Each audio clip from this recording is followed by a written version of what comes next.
lihat di YouTube Bapak ya nanti ya. Oke, kita lanjut. Jadi orang-orang ini adalah orang-orang yang telah merumuskan dasar negara Indonesia. Tadi Muhammad Yamin dari perikebangsaan, perikemanusiaan, periketuhanan, perikerakyatan, serta kesejahteraan rakyat. Ini landasan awalnya. Kenapa mereka membuat itu semua? Membuat dasar negara ini berdasarkan adalah ini. Karena bangsa Indonesia itu orangnya berbangsa-bangsa. Bukan hanya satu suku, tetapi bersuku-suku, sehingga disebutnya perikebangsaan. Selanjutnya adalah kemanusiaan. Orang Indonesia itu manusiawi orangnya. Selanjutnya adalah periketuhanan, karena Indonesia mengandung yang namanya adanya Tuhan. Perikerakyatan ini karena bangsa kita itu saling tolong menolong dan juga suka gotong royong. Ini kerakyatan. Selanjutnya adalah kesejahteraan rakyat.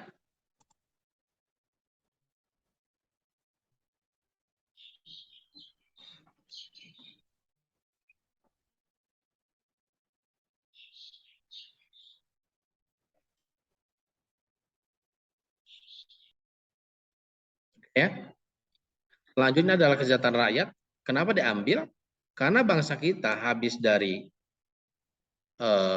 penjajahan, maka kesejahteraan rakyatnya harus dibangkitkan kembali. Inilah dasar dari dasar negara menurut Muhammad Yamin, Mr. Muhammad Yamin. Yang kedua adalah Ki Bagus Hadi dan Kiai Haji Wahid Hasyim menyatakan bahwa dasar negara Indonesia harus berlandaskan kepada syariat agama Islam. Kenapa diambil seperti ini? Karena bangsanya atau masyarakatnya itu banyak yang beragama Islam.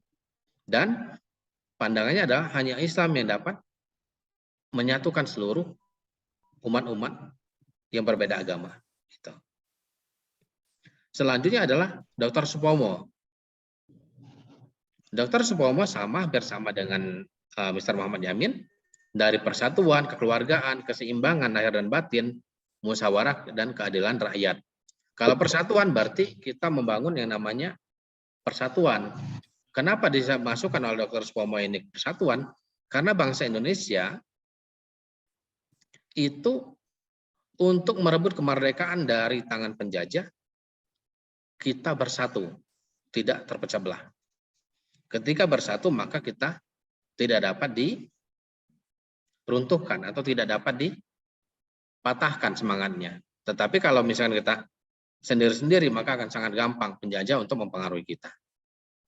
Selanjutnya adalah kekeluargaan. Kekeluargaan ini karena bangsa kita itu senang berkumpul dengan keluarga. Makanya dimasukkan kekeluargaan. Selanjutnya adalah keseimbangan lahir dan batin. Artinya apa?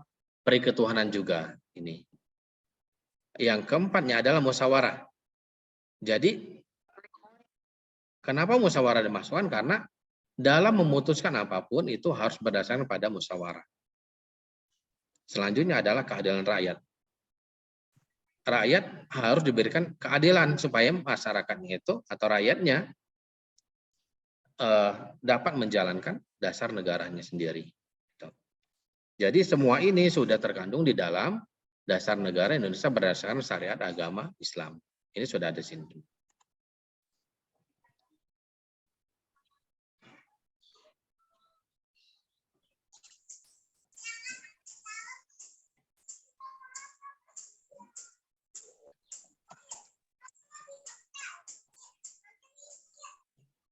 Oke, lanjut lagi ya. Sedangkan menurut Insinyur Soekarno, ini ada namanya nasionalisme atau kebangsaan Indonesia.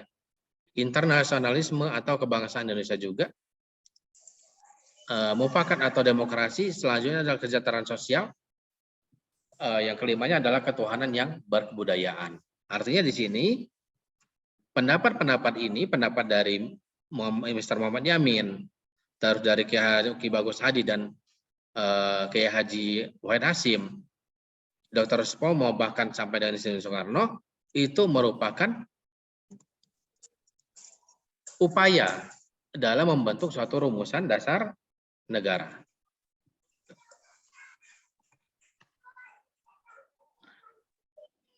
Sedangkan menurut Piagam Jakarta, yang pertama adalah ketuhanan dengan kewajiban menjalankan syariat Islam bagi pemeluknya. Ini pertama kali ya, sebelum adanya Piagam Jakarta ini yang tertuang. Ketuhanan dengan kewajiban menjalankan syariat Islam bagi pemeluknya. Kedua, kemanusiaan yang adil dan beradab. Ketiga, persatuan Indonesia. Keempat, kerakyatan yang dipimpin oleh hikmat kebijaksanaan dalam permusyawaratan perwakilan. Kelima, itu adalah keadilan sosial bagi seluruh rakyat Indonesia. Ini yang sebelum diubah. Setelah diubah, karena ada yang protes kenapa dimasukkan syariat Islamnya, maka diubah menjadi ketuhanan yang Maha Esa. Artinya sama, yaitu mempercayai kepada Tuhan yang Esa atau Tuhan yang satu. Gitu.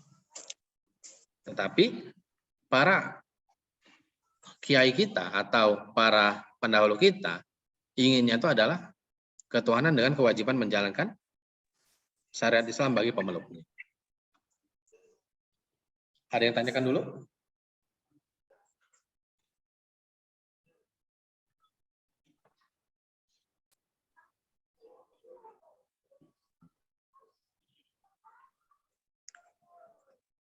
Oke, kalau tidak ada kita lanjut ya. Jadi dengan adanya tadi ya, dengan adanya berdasarkan Piagam Jakarta tadi, maka dibentuklah ke dalam rumusan, disebutnya dengan rumusan Pancasila. Di sini konstitusinya menyebutkan harus ada ketuhanan yang Maha Esa, pada kemanusiaan, kebangsaan, kerakyatan, dan keadilan sosial.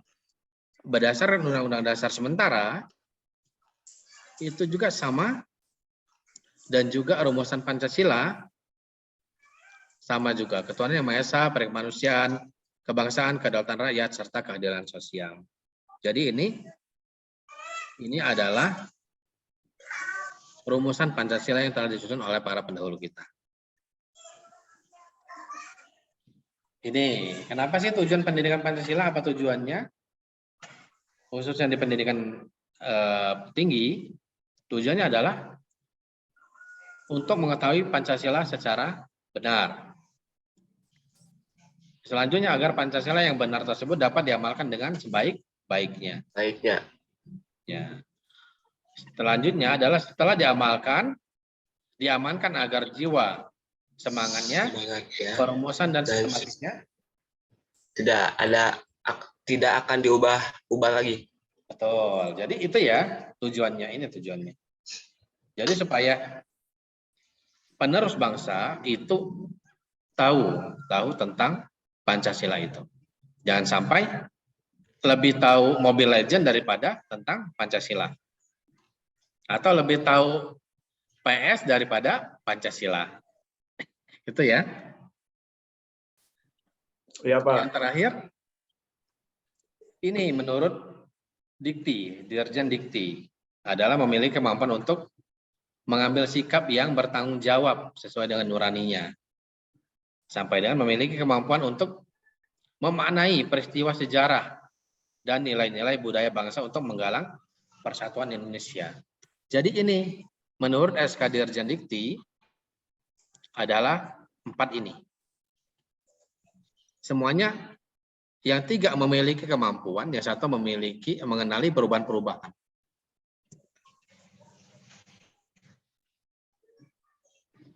Oke, ada yang tanyakan?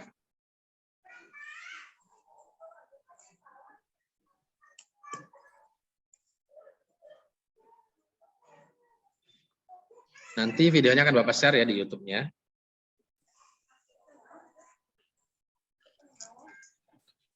Ada yang tanyakan? Cahaya, ada yang tanyakan Cahaya? Siapa izin bertanya, Pak? Oke. Raya, Pak. Raya. Saya, oke. Raya, Pak. Oh, Raya. Ayo, Bangga Raya. Izin bertanya, jika dasar negara terpecah atau Pancasila itu terpecah, Pak, apa suatu bangsa itu terpecah juga, Pak? Oke. Atau negaranya jadi hancur, Pak? Gimana, Pak? Saat ini kan begini. Saat ini, bukan saat ini saja ya. Ketika negara Indonesia berdiri, itu sudah ada orang-orang yang ingin memecah belah bangsa, yaitu dengan cara memasukkan unsur nasakom di sana namanya. Nasionalis, sosialis, dan juga komunis. Yaitu menggabungkan antara nasionalis, orang-orang yang sosialis dengan orang komunis. Jadi itu pun adalah upaya untuk menghancurkan ideologi ini, ideologi Pancasila. Kalau ideologinya terpecah atau bubar, maka akan ada alternatif yang namanya ideologi yang harus memang ditanamkan kepada bangsa. Nanti para pendahulu kita akan, bukan pendahulu ya, maksudnya para orang-orang yang mendirikan bangsa juga atau penerus-penerus saat ini itu akan membuat satu rumusan. Biasanya kalau ada revolusi suatu bangsa, maka akan dibentuk ideologi bangsa yang baru. Gitu. Jadi kalau ideologinya hancur ya berarti akan muncul ideologi yang baru. Negaranya tetap, kalau ribut di awal jelas ada, tapi tidak akan menghancurkan suatu negara. Gitu. Itu Raya ya. Siap, Pak. Terima kasih, Pak. Sama saya ada lagi, Rafli? Ya, Pak. Cahaya, Pak. Ya, saya. Pak. Mau rapi dulu aja, Pak. Sok. Ya, gak apa-apa. Oh iya, makasih. Ya, Pi. Izin bertanya, Pak. Ya. Kan sila yang pertama itu ketuhanan yang Maha Esa.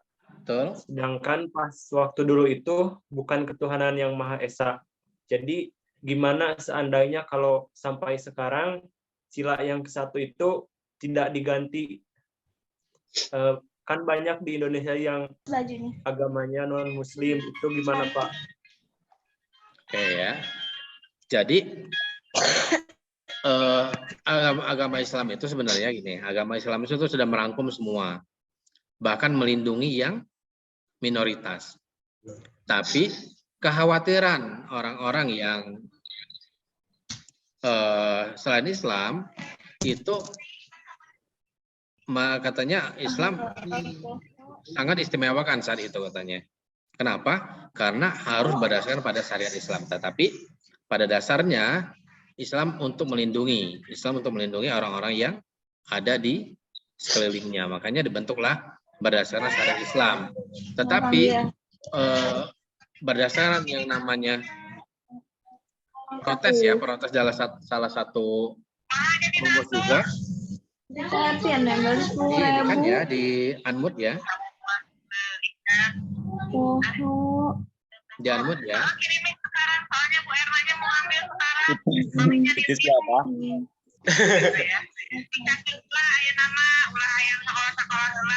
Bener, kemudian berarti benar.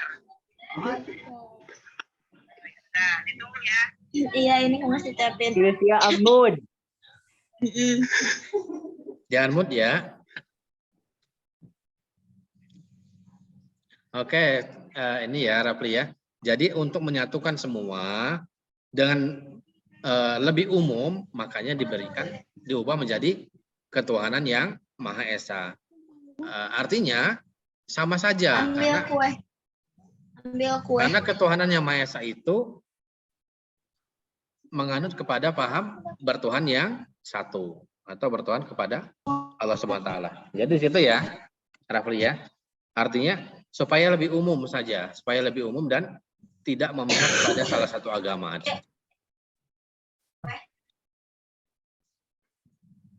Saya ada pertanyaan, saya? Iya Pak, mau nanya Pak. Maaf ini kameranya gak bisa Pak. Lagi Boleh, ini nggak apa-apa. gangguan. Oke. Maaf Pak. Bagaimana cara yang paling tepat untuk menerapkan nilai-nilai Pancasila pada generasi muda saat ini Pak? Oke, yang pertama begini. Tadi kan ini ya, Cahaya ya. Nih, Ya Pak. Pancasila itu tidak boleh melakukan yang namanya kekerasan. Ya. Tidak boleh mencuri, berjiwa dengki, berbohong, serta mabuk minuman keras. Jadi gini, Minuman keras. jadi kita terapkan di diri kita dulu.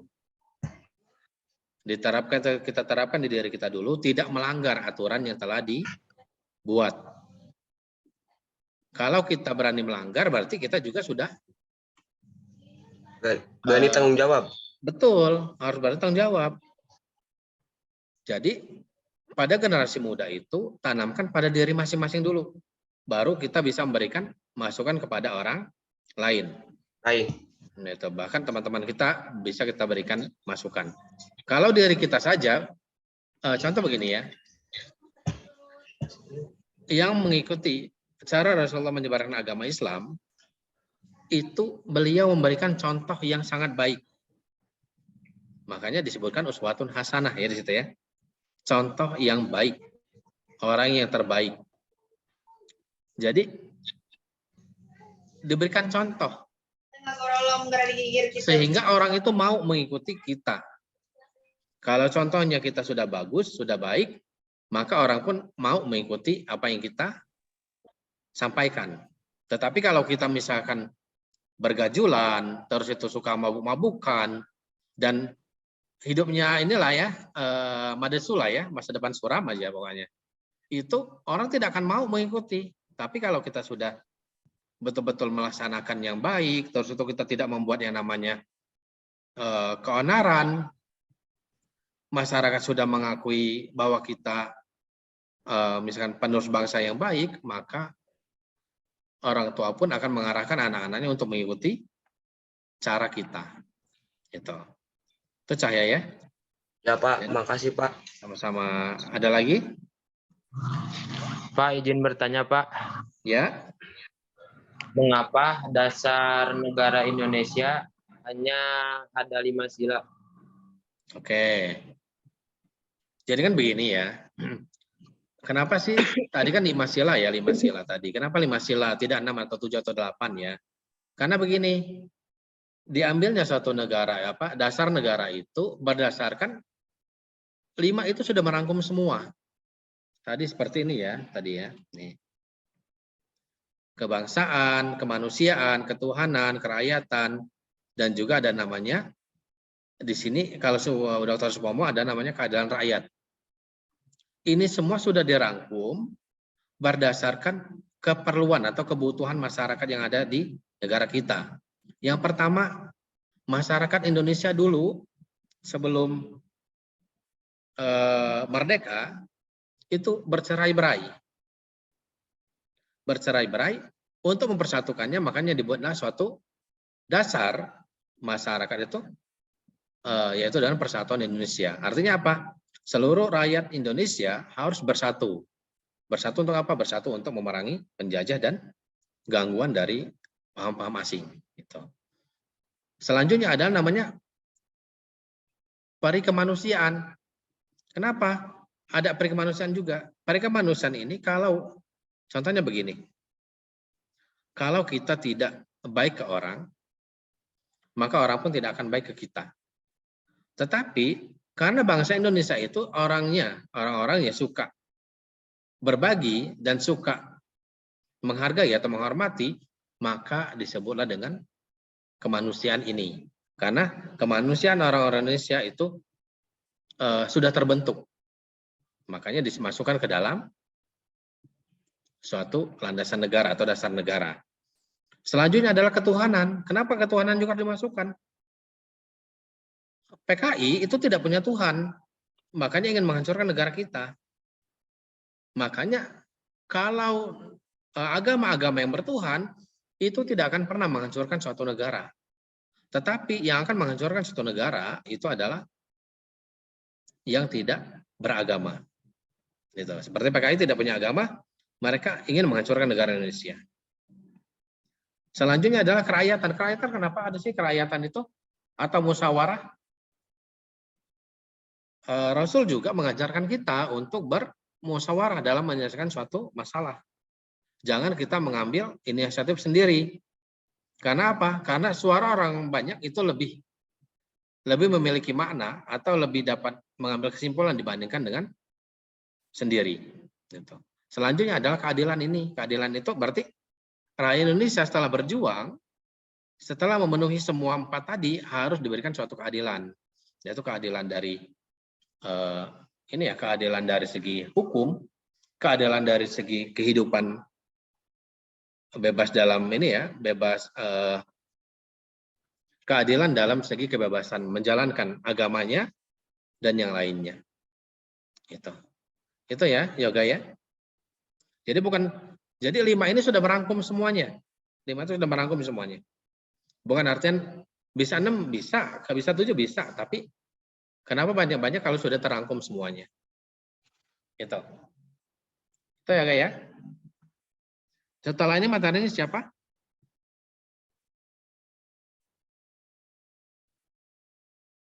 Setelah ini ada kuliah lagi? Tidak ada, Pak. Nanti siang paling, Pak. Sore, maju ke sore, Pak. Oke. Kalau gitu nggak apa-apa, kita lanjut dulu. Oke, ada lagi pertanyaan kira-kira? Izin bertanya, Pak, Raya, Pak. Oke, Raya, mangga. Gini, Pak, yang jadi pertanyaannya. Raya kan dari semenjak anak-anak, dari SD itu, Pak, belajar Pancasila, belajar dasar negara. Nah, terus mengapa ada lagi gitu di mata kuliahan, bahkan sampai wajib gitu, Pak? Wajib. Oke. Memang wajib ya, Pak? Betul. Jadi begini. Raya belajar Al-Quran. Belajar, Pak. Belajar. Oke. Membaca Al-Quran. Membaca, tapi nggak sampai nalar, nggak sampai. Oke, nggak apa, nggak masalah ya. Nggak apa juga nggak masalah. Tapi apakah membaca Al-Quran itu hanya cukup sekali tamat udah beres? Enggak juga sih, Pak. Terus menerus ya. Iya. Sudah tamat, kita ulang lagi, tamat, ulang lagi, terus menerus. Artinya apa? Iya. Kalau semakin kita banyak baca, maka apa yang kita baca itu lama-lama akan menyerap kepada diri kita. Gampang kita pahami.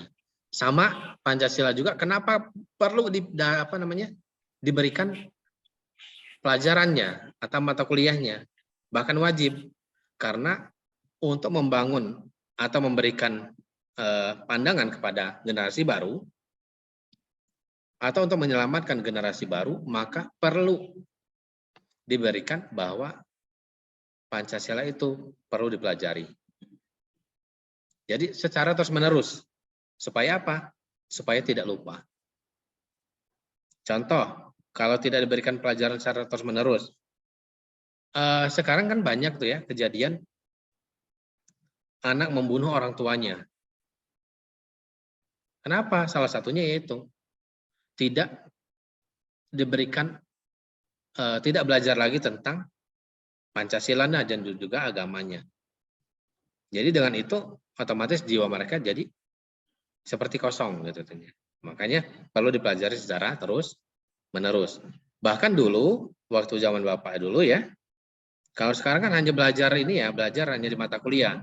Kalau zaman Bapak dulu memang ada pembelajarannya itu khusus. Pas ospek itu pembelajaran tentang Pancasila itu 1 minggu. Ada namanya P4 dulu namanya. Pedoman, Pengamalan, dan Penghayatan Pancasila namanya. Jadi semuanya harus dipelajari. Bahkan dalam seminggu itu pembelajaran tentang Pancasila saja. Tidak ada pembelajaran yang lainnya, tentang Pancasila saja. Setelah lulus, kita diberikan namanya sertifikat. Sertifikat yaitu sertifikat P4. Gitu. Kalau tidak lulus tidak akan diberikan, maka harus mengulang lagi tahun depannya. Itu Raya. Jadi harus secara terus-menerus. Iya, Pak. Terima kasih, Pak. Sama-sama ya. Iya. Ada lagi? Yang perempuan, ada yang nanya?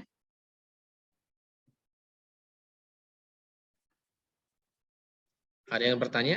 Yang perempuannya? Siva? Tidak ada, Pak. Tidak ada. Salsabila? Tidak ada, Pak. Kania? Tidak, Pak. Udah diwakilin sama yang laki-laki. Sudah cukup. Ada wakilin ya? Ya. Berarti ada wakilnya berarti ya? Ya.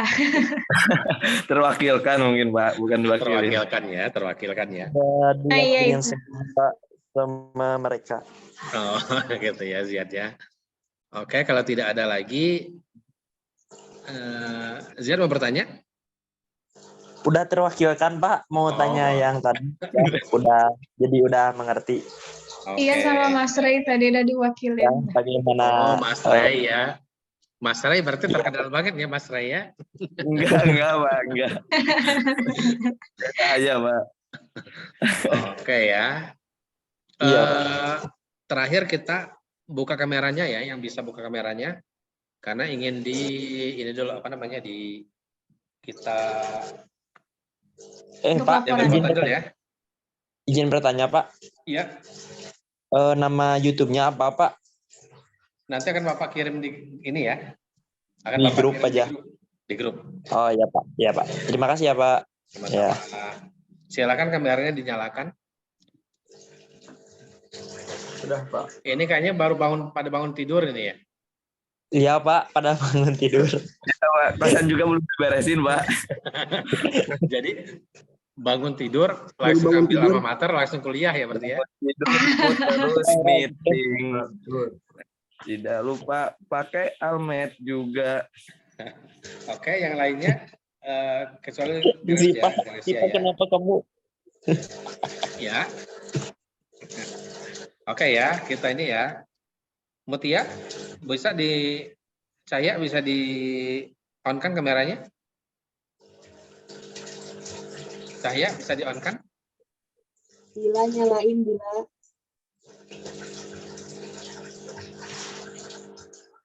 Siapa lagi? Satu lagi ya. Oke, Muhammad Iqbal. Oke. Di on kan ya kameranya ya. Oke ya. Oke, sudah beres. Oke, terima kasih atas waktu yang sudah sudah mengikuti mata kuliah Bapak. Mudah-mudahan masih tetap semangat ke depannya. Ya, Jangan Pak. pusing ngelihat angka-angka nanti ya. Siapa? Kalau semester 4 nanti, semester 3, semester 4 itu Bapak mainnya angka juga nanti ya. Oke ya, Bapak akhiri, kita akhir dulu perkuliahan pada pagi hari ini dengan bersama-sama membaca Hamdalah.